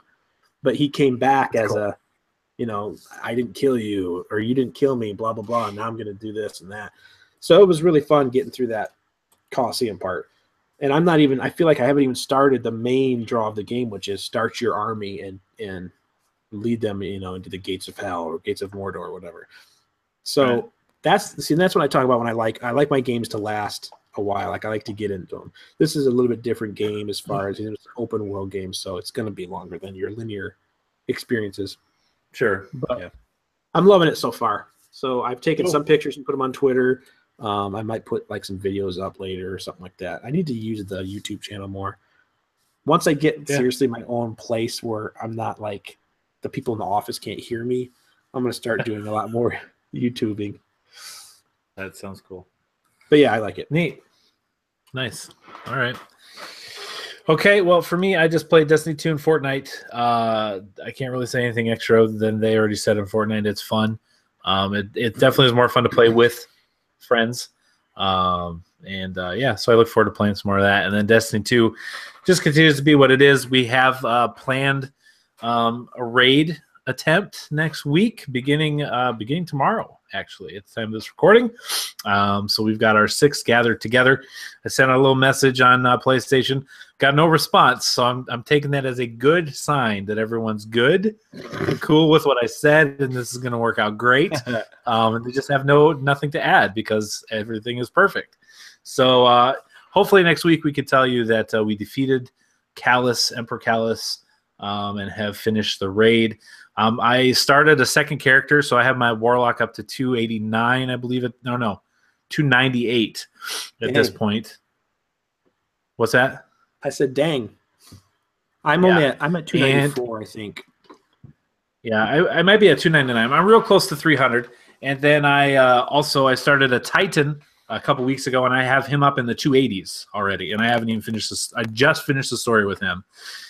So I have all his 3 elemental things that you can get. So I got the trophy for that. And then let's see 3 here. Elemental trophies or 3 elemental things. Yeah, for your lightning and your fire and your void classes. So once you get all 3 of those for each character, there's a trophy for it. I don't think I've even leveled up all of mine on my one guy. But you've unlocked them all, right? Like you went to the Shard of the Traveler Skills? 3 times. Oh yeah, I think so. Huh? 3 times? Yeah, you did. Yeah, I did.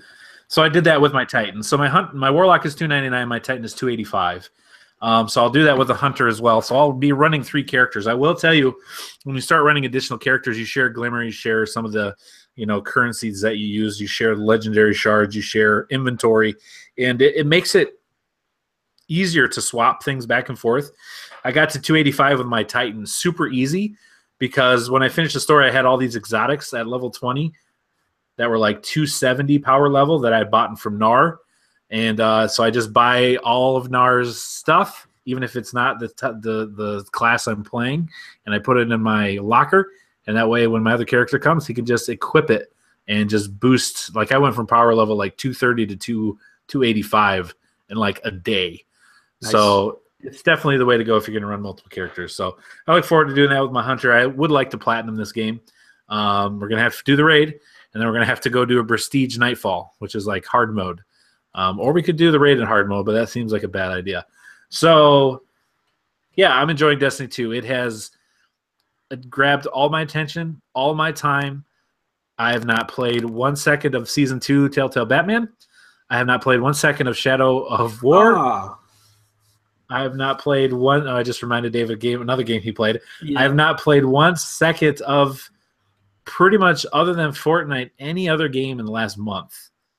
Like it's been all, unless I'm on my Switch, which was for 1 weekend I was away. It's been all Destiny, and that's all I want to play. Like I go to boot up my PlayStation, I got all these games. I'm like, Destiny 2 it is. And I just go. It's that loot grind, man. It's getting that next gun. It's getting the better gear. It's got its hooks on me. I have spent $10 extra, and I did that like the very first week on some Bright Ingrams. But other than that, it's just all. I'm in deep. Like I said, I'm downloading podcasts about this game specifically. I'm way in there, way up in it. So I'm really enjoying Destiny 2. That's all I have. Dave has one addendum to what he's been playing this week. Yeah, I was playing a Telltale's Batman: The Enemy Within. I played through the first episode, I believe. I think I just finished it last night. Gosh, man, it's really good. It's so good? Yeah, it is. Time. It's really good. It's really good. Yeah, cool. The decision making is so, like the repercussions, like you feel them. They make you. They're getting. Yeah, it's weight. Weird. Yeah, it's weird, but they did in their other games. But in this game, like in the first episode or the first season and the second season, it's like their weight. They really do have weight. I mean, you feel bad. Like sometimes I'm like, wait a second. Can I like exit out of the game and go back because I don't like what just happened? And I come back. I did it one time, and I came back, and it was literally the exact place I left off. I was like, dang. So I was wondering, I don't even know, like, could I have stopped something from happening that I didn't? But interesting. Yeah. Cool. All right. Well, that's going to do it for what we've been playing this week. It's going to bring us to. Oh, that was going to remind me. We don't own the season pass, right? For Batman. No, you bought the first episode for Batman. I bought the first episode? I thought you bought the first episode. I bought season 1. I thought I bought season 1. Maybe I'm backwards. I don't remember. We'll have to look. Yeah, I'll just buy season 2. We'll have to look. All right, so that's what we can play now. But if we wanted to know, Dave, what we could play starting today, October 24th, and this following week, which it's a doozy. Oh crap! I don't know if I started my download. Tell me the games. You're okay. Look at the dates. What are the games we can buy this week? I forgot. That's stupid. I hate that. No wonder it said 4 days. I was like, why does it make sense? The Mummy Demastered for PC, PS4, Xbox One, and Switch on October 24th. What is this game? I am looking it up right now. At first, I thought you put a movie release in there. I'm like, wait, what? That's what I thought. The Mummy already came out. It kind of sounds like it's tied into the Tom Cruise Mummy movie, but I don't know. Yeah, it seems like it. But I didn't hear anything about this. A powerful ancient evil has arisen, and the war to save humanity has begun. The Mummy Demastered throws you into 16-bit inspired battle against the undead in a 2D non-linear action-packed adventure. That's what it means by demastered. Instead of remastered. Charles Weatherford plays Tom Cruise in this new game, The Mummy. This actually looks really good. Well, Josh, on October 25th, you can get it for either your PS4 or your PC that you just got. Heck yeah! Or you can have Ryan buy you something else, and you can play. I think it's coming to. I think it's coming to Switch too. Yeah, but you don't have a Switch. Yeah, remember? It is. You hate Nintendo. Yeah, but I'm just. It's also coming to Xbox One. Like I said, I listed all. There you go. On the 24th, also for the Xbox One, PS4, and PC, is Road Rage. Now, is this just a remaster of the game we all used to love, or is this is a spiritual successor to Road Rash? That's what I'm talking about. It's not the same company, not the same guys, but it is a definite homage to that game. Cool. That's cool. I used to like playing that game. That was pretty awesome. Yeah. Also for the October 24th for the PS4, PC, and Switch is Knights of Azure 2: Bride of the New Moon. Hey now. Finally. Yes. And then on October 27th, not to be outdone for the PC, PS4, and Xbox One, Assassin's Creed Origins. Whoop, whoop. Chad and I already own this game. I'm looking forward to play it. Right. The Steel Brothers are not. They made themselves known on that.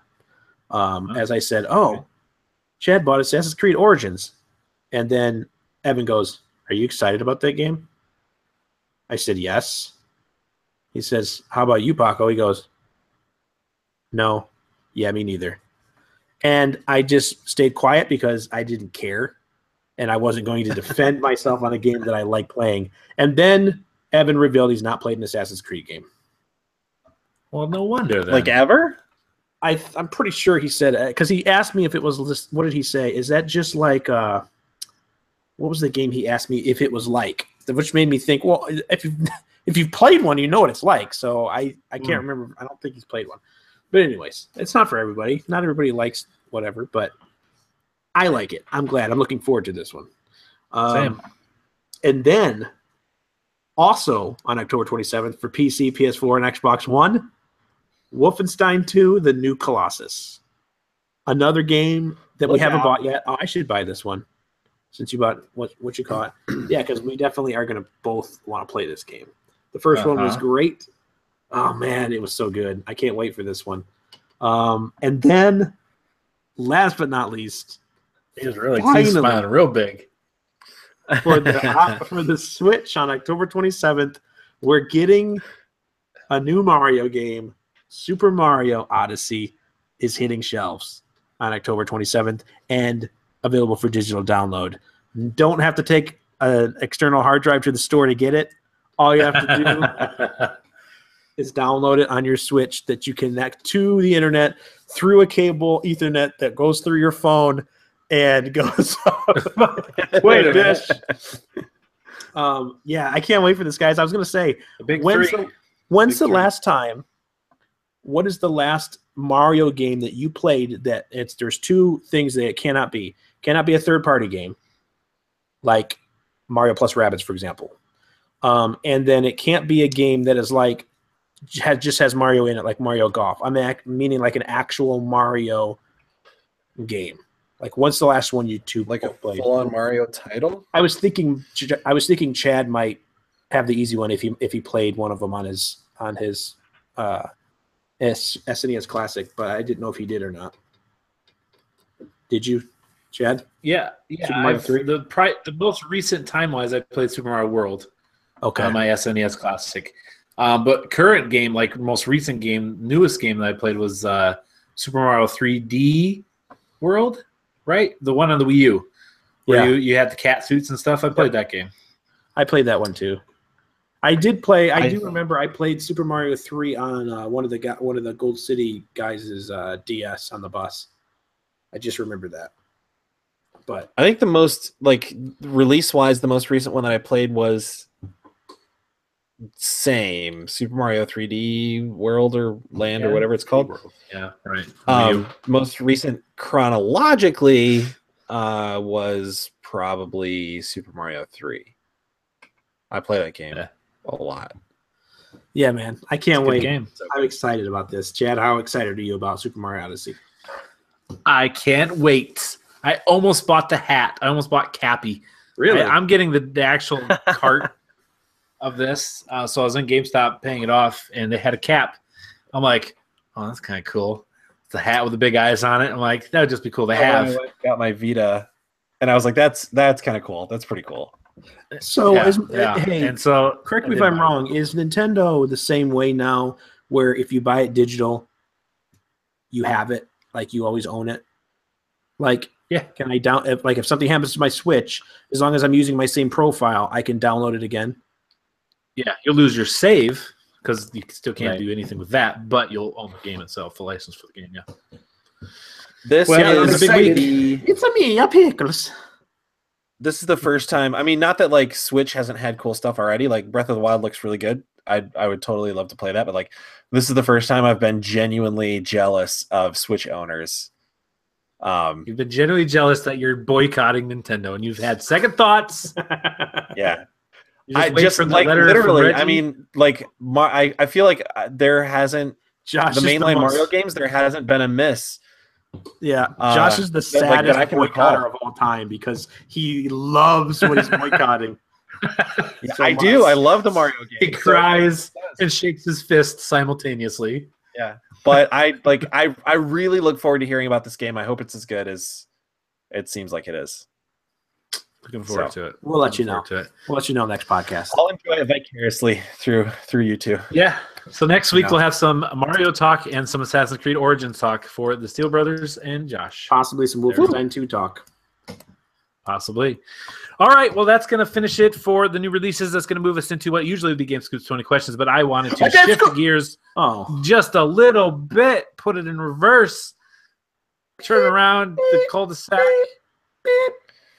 That's a cul-de-sac. Cul-de-sac. Yeah, Kovacic. No, Gunther. According to Gunther. No, it is not. Gunther, you are wrong. Go brush your teeth. Who's All right, Gunther? I'm talking about Mark Blackwood. Oh, right. We don't have to pretend anymore, do we? Oh, yeah, that's right. All right. So what I wanted to just talk about briefly is obviously this week we just mentioned 3 games that we're looking forward to playing. Josh can't wait to play the Mummy Demastered. So there's some good games still coming out this year. Call of Duty is coming out. Battlefront 2 is coming out. Lego Marvel Superheroes 2 is coming out. There's still a lot of good things coming out this year. But it's probably been 4 or 5 months ago. We talked about our current games of the year so far. So I wanted to revisit that for a moment and see if they've changed, see if we've added anything new to it, and see where we stand for our personal games of the year so far. Now, just a little refresher, some of the games that have come out this year. We've had Resident Evil 7, For Honor, Halo Wars 2, Horizon Zero Dawn, let's see here, Legend of Zelda Breath of the Wild, Tom Clancy's Ghost Recon Wildlands, Mass Effect Andromeda, Persona 5, Yooka-Laylee. We've had Prey, Tekken 7. Let's see here. What else has come out this year so far? South Park, not the Stick of Truth, but the Fractured But Whole has also come out this year. Let's see. Uncharted Lost Legacy has come out. Destiny 2, Cuphead, Shadow of War. There's a lot of good games that have come out. And the outline is being edited at the moment.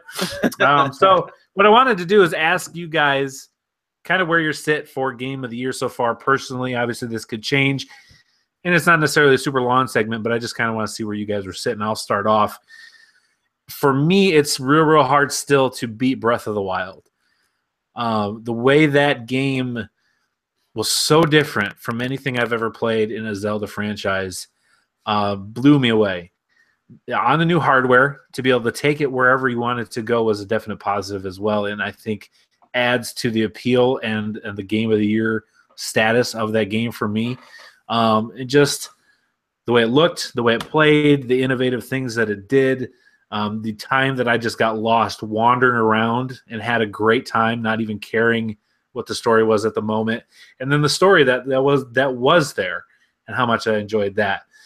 Breath of the Wild, I think, is at the top of my list recently because Destiny 2 has been all that I can eat, breathe, and sleep and think about, and all the other things that go into living a daily life.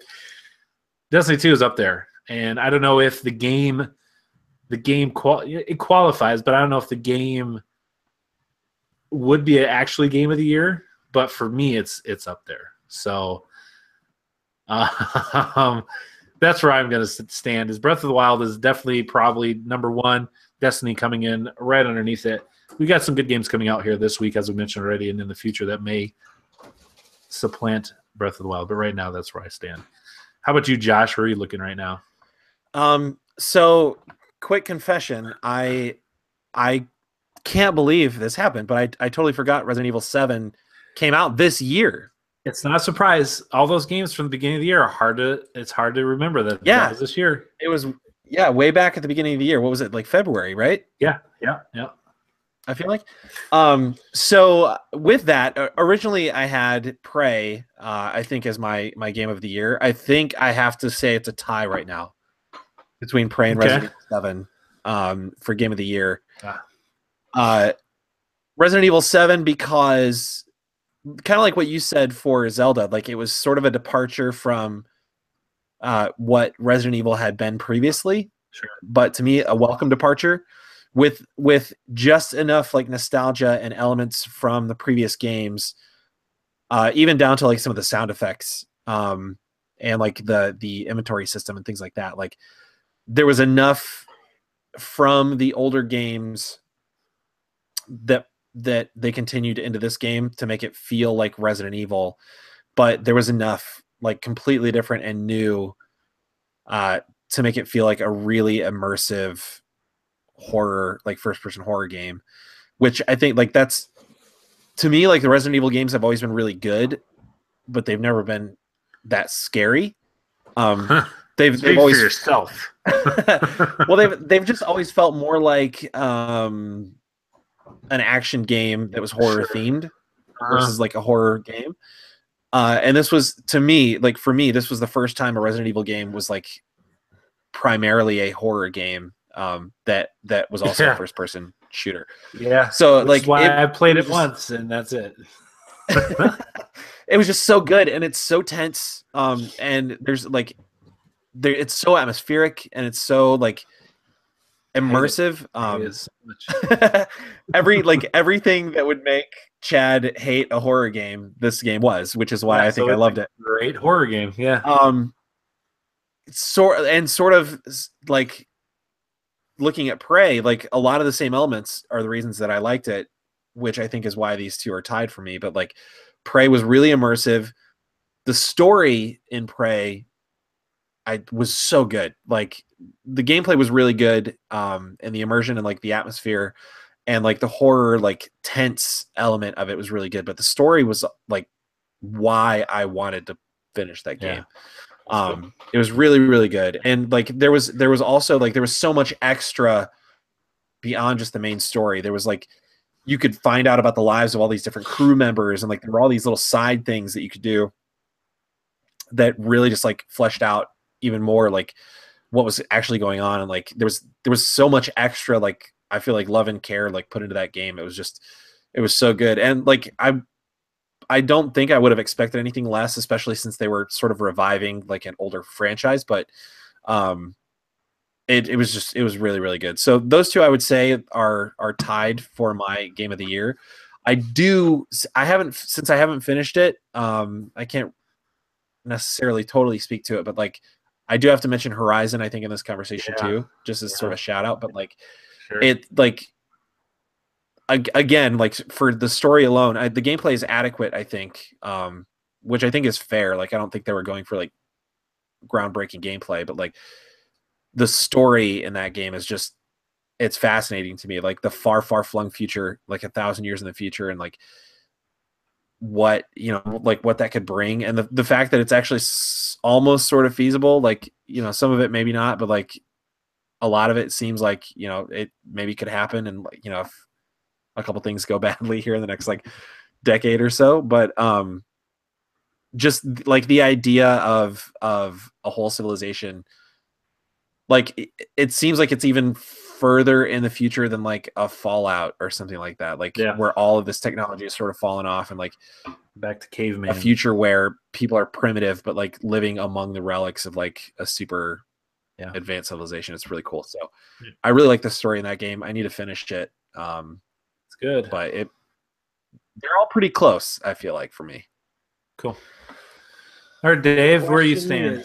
The question is, will Mario Odyssey, Super Mario Odyssey, be able to topple The Legend of Zelda Breath of the Wild for me? Yeah. There's a possibility. But like, see, because Breath of the Wild has a lot of stuff going for it.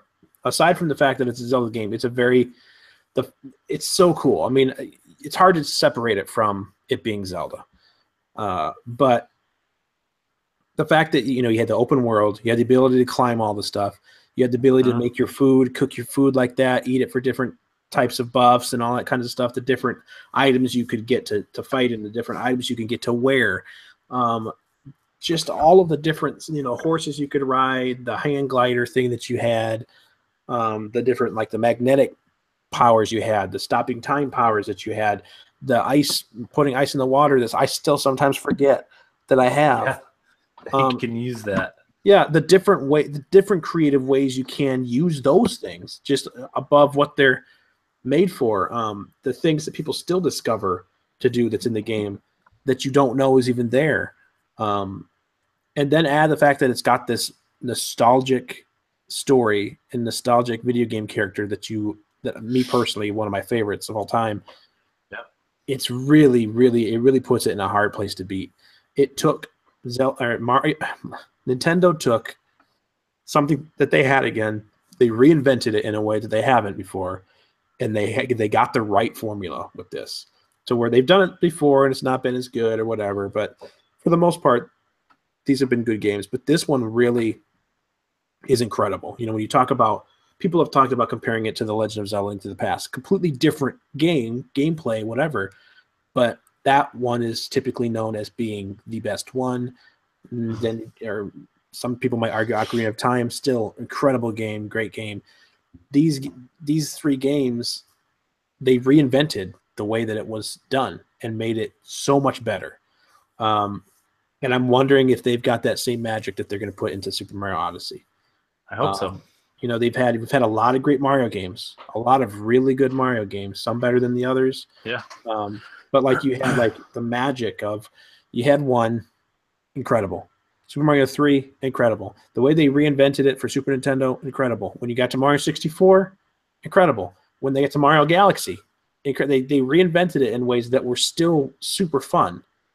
Even when they did the Paper Mario stuff, completely different way, spun it on its head, turned it on its head, whatever.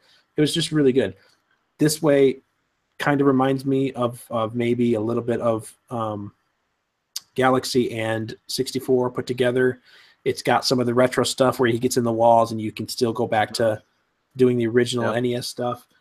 It looks so cool, and I can't wait to find out if they got it here. Everybody that's been playing it is acting like it's amazing. So it's exciting. I can't wait to see. Cool. But until that happens, if it is going to, and again, that's already saying a lot about the game, that maybe it can do better than Breath of the Wild. Because at this point, there's been a lot of good games out. Josh named 3 incredible games. I played all of those. I really liked Prey a lot.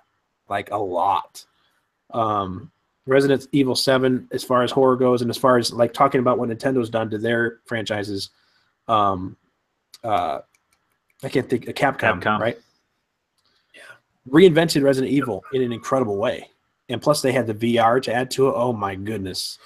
It was awesome. Yeah. It was just really well done.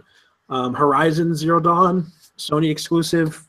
They kind of took in the idea, like he already talked enough about it. I really like that game. To put Breath of the Wild up among any of those is saying a lot about it. So that's my game of the year so far. Cool. I have big hopes for Super Mario Odyssey, but we'll see. Absolutely. Still got some time. All right. We do. Well, look forward to more discussion on our Game of the Year podcast here coming at the end of the year, where we all nominate games. We put on a giant list, and then we start killing them one by one. Our friendship is ruined by the end of the podcast. We hate each other, but the next week we come back just fine. It's always a fun episode to do. We look forward to doing that. But I just want to get a little check-in on where we stood. All right, well, that's going to do it for this week. As a quick aside, today marks the day the bombs drop in Fallout in the year 2077. Only this day, this day in 60 years, it's over. So I mean, for us, it'd probably be over anyway. I mean, add 60 years to how old you are today. I'm totally sticking around until that. All right, fair enough. I forgot how young you are. All right, well, that's going to do it for this week's podcast. We're back to our normal length. You're welcome for that. Giggity? I guess. All right, we'll see you next week. Thanks for listening. You guys are the best. Thanks, Sioux Empire We're Podcast. out of here. Okay, bye. Piece of pizza. Do I have anything clever to say?